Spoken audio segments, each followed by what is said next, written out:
Ciao a tutti ragazzi, ben ritrovati in un nuovo video di giornata, nel secondo video di giornata.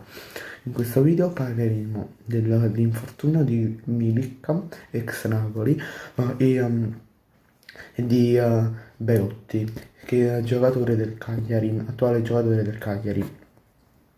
Belotti e Milik hanno la possibilità di ritornare nel mese di marzo e quindi le due squadre non andranno a prendere un loro sostituto.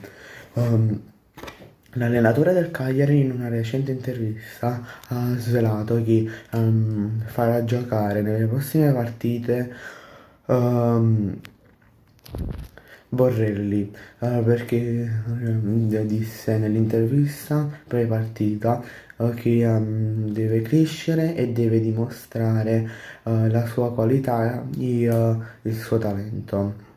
Bene ragazzi, grazie per la visione e ci vediamo in un prossimo video. Ciao a tutti ragazzi, lasciate un like, un'iscrizione e un commento.